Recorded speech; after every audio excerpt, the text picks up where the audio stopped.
Cours est dédié à la réussite, Bezrat Hashem, dans tous les domaines, de David Asher Chai, Ben, Patricia Elisheva, Bezrat Hashem.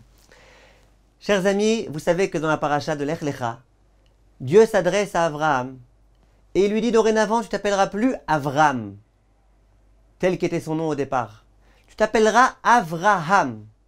Avraham avec un He. Et effectivement, aujourd'hui, lorsqu'on parle de Avraham, on ne parle pas de Avram, on parle de Avraham. Question. Est-ce que ça serait grave de dire Avram ou de dire Avraham? Genre celui qui est un peu économe, qui veut essayer de gagner un peu de temps, il dit c'est trop long Avraham, je préfère dire Avram. Est-ce que c'est grave ou pas? Viens à la Gemara de Masechet Brachot d'Af Yud Gimel et dit Tani Bar Kapara a enseigné Kol hakoré la Avraham, Avram, au verbe assez. Toute personne qui au lieu de l'appeler Avraham, l'appelle Avram, il transgresse un commandement positif. En d'autres termes, c'est grave ce qu'il fait. Hachem a dit, on t'appellera Avraham et plus Avram. Donc si toi t'appelles maintenant Avram, en quelque sorte, tu n'obéis pas à ce que Dieu a demandé. Déjà, petite parenthèse, vous voyez l'importance qu'a le nom sur l'identité de l'être humain. Vous voyez que ce n'est pas la même chose Avram ou Avraham. Parce que dans cette France dans laquelle maintenant on veut instituer que tout un chacun doit porter un nom qui est rigoureusement français.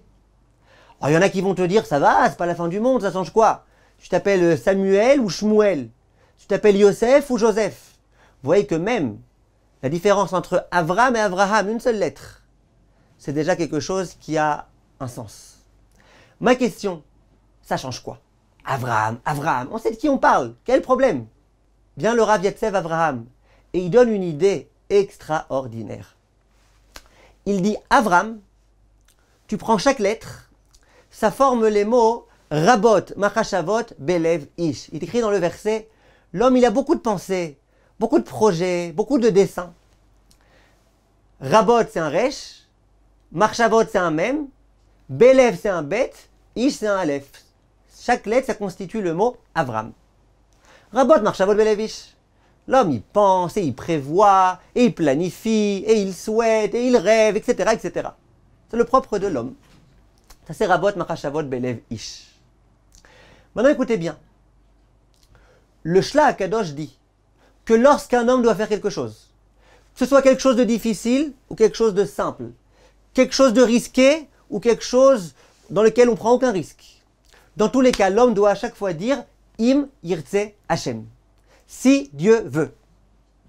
Tu vas faire quelque chose, tu vas à un endroit, on te demande où tu vas, dis si Dieu veut.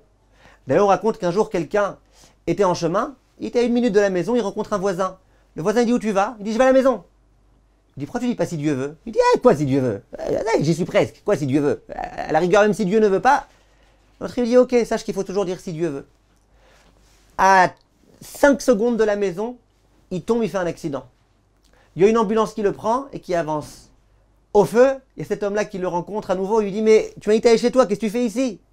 Il lui dit, si Dieu veut, je vais à l'hôpital maintenant. D'accord? Si Dieu veut. Il a compris la leçon. Parce que si Dieu veut pas, il peut même mourir tout de suite. Ce qui signifie qu'il faut toujours dire, Im Yirtze Hashem, si Dieu veut. Et le Rav, il dit, et d'ailleurs, c'est ce qui est écrit dans le Passouk. Rabot, Machashavot, Belev, Ish, l'homme, il a beaucoup de pensées. Il a envie de faire plein de choses, il a plein de doutes et plein de dilemmes. Va'atzat Hashem. Et c'est quoi le conseil de Hashem? Yi takum. Yi, c'est les lettres He Yud Aleph, Im Yirtze Hashem. Si jamais tu veux que ça réussisse, que Atzat Hashem takum, que le conseil d'Akadosh Baruch Hu, c'est-à-dire le bon pour toi, s'accomplisse et se réalise, il faut Hi. Hi, c'est Im Yirtze Hashem. Il faut toujours dire si Dieu veut, si Dieu veut, si Dieu veut. Vient le Yatsev Avraham, écoutez la beauté. Et il dit, Avram, c'est Rabot, Machashavot, Belev, Ish. Il y a beaucoup de pensées.